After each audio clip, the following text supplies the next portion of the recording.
my whole family's from the LA area, and I was there this past week. And my aunt and uncle had to get evacuated. Praise God, their house is standing.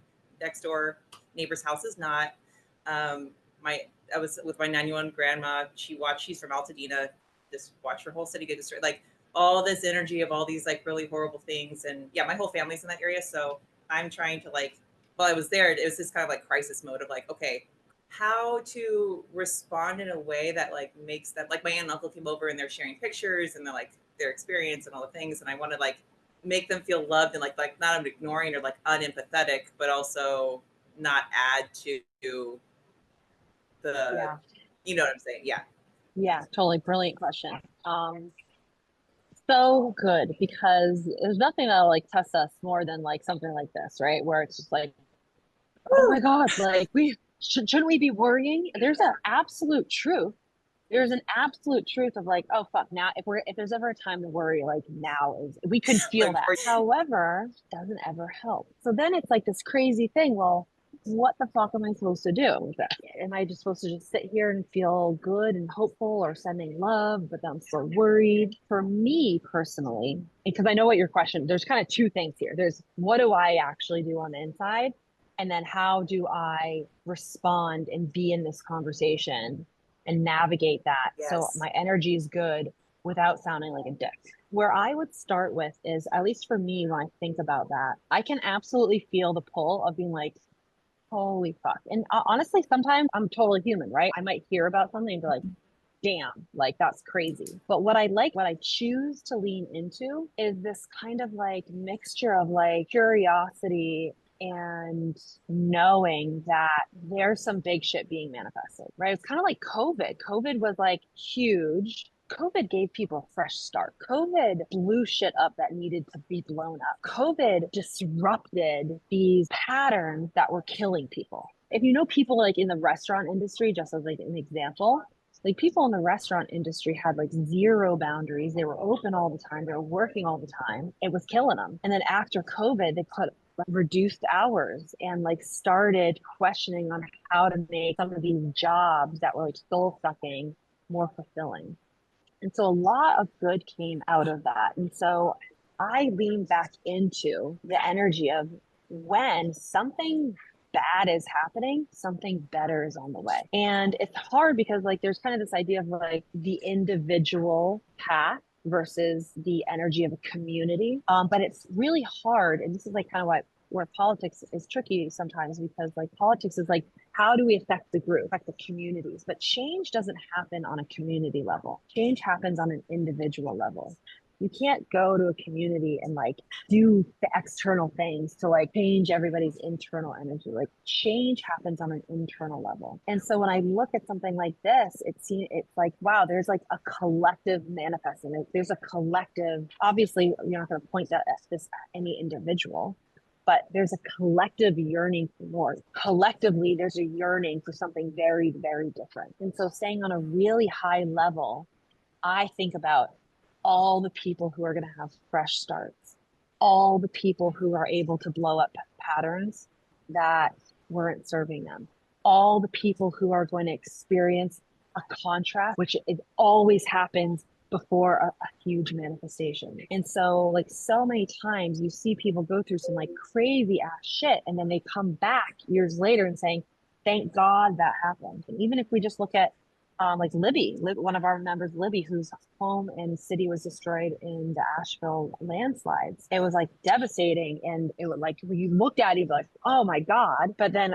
2 months later, she's like, holy shit, but like now everything I want is falling into place somewhere else. Collectively, when I'm just thinking about what's going on over there, could I focus my attention on the destructions, lives at danger? Yes, obviously I could, but that's not going to do anything. And so I point my energy more towards, wow, people are manifesting. People are manifesting. And sometimes, like when it's that intense, it's hard for me to like really strongly be like, and this is a good thing. Like, I'm not there. That's like a little tricky for me. So, for me, the perspective that I can feel vibrationally at its best is like, wow, okay, like kind of observing it and leaning into the manifestations that are going to be coming on an individual level. People are going to have stories of triumph, stories of changing lives, stories of rekindling love, stories of moving somewhere and finding their love, stories of starting a business, stories of I would have never quit that job, right? Like there's going to be like, this is basically going to like result in like a massive sea of like people transforming their lives. So I would Thank need you. to, yeah, absolutely. So I would then, so I would need to hang out there for a little while before I was qualified to be in a conversation. Yeah. Right. Yeah. So, Hmm. so what that means is if I wasn't able to be even secretly, it doesn't mean I'm going to go in a conversation and share that with somebody who's going to be like, what the fuck's wrong with you? Right. This internal thing. So for me, the Yeah. permission I give myself is if my energy on the inside is a place that I'm happy with, and then I go into the conversation, I allow myself to say whatever the fuck I say, even if it may not sound vibrationally. Like I might be like, it might be really weird to hear a story and not say, oh my God, I'm so sorry. Right. So, but you can Yeah. say like, oh my God, I'm Hmm. so sorry with like an undercurrent of like, but fuck, like there's going to be a lot coming from this versus, oh my God, are you going to be alive? Right. Because if you think like, because even if you think about like the worst, like these worst case scenarios is you die. But we also know that death is like, we kind of make more out of it than we need to. It's a closing the eyes here and then the opening of the eyes in somewhere much more beautiful. Could we have a dialogue and be like, but the rest of their life? We could go there, or we could go into this is a journey, this is a life, this is energy. You don't really die. And then you think of, well, what about the family members? What about the people? What about the, oh my God, you go there, right?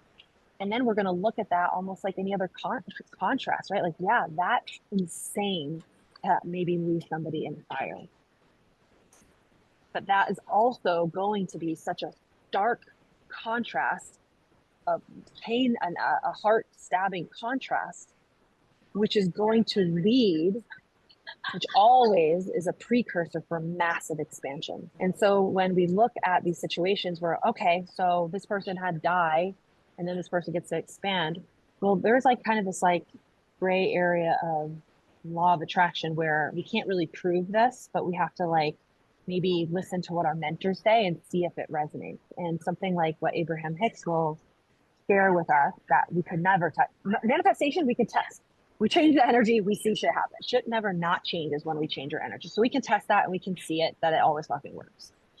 But there's another element of this idea of like sometimes people kind of have these agreements, like they like before they come here, these like soul contracts. If you want to be a little woo-woo about it, this idea that hey, we're going to come and co-create. And this we usually have this conversation when we're talking about children dying or something that a child goes through. But this idea that on a level we decided that we wanted to grow a lot, and so we decided that we were going to meet up in this physical realm and co-create. And maybe one person's intention from the beginning was not staying here that long. And so they like came, they did what they came to do, they co-created, they had an experience with somebody. And then from that pain, this other person grows and this person reemerges to pure source energy. So that kind of that piece of it, you kind of have to like maybe listen to some Abrahams on it, and then like see if that resonates as a concept that we'll probably never be able to really test for sure. But for me, because like the Abraham Hicks messages are so full of pure love and like are resonate so much, even something like that um, feels good and resonates with me and also gives me relief when I think about maybe somebody who seems like they left this world too early. I'll kind of like lighten it up with thinking about that.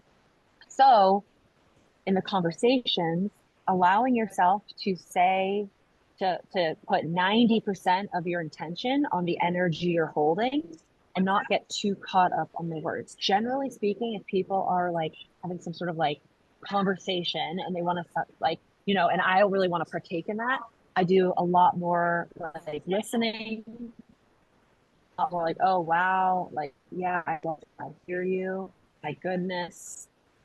like, okay, right? So I might kind of like not be, I might be kind of like on a surface level saying some of these things. Maybe I'll say like, that's fucking nuts. Like maybe I'm like kind of joining in a little because it would be like, I feel weird because I don't really know what to say. And so I just kind of want to, I'm prioritizing holding my energy rather than finding the right words.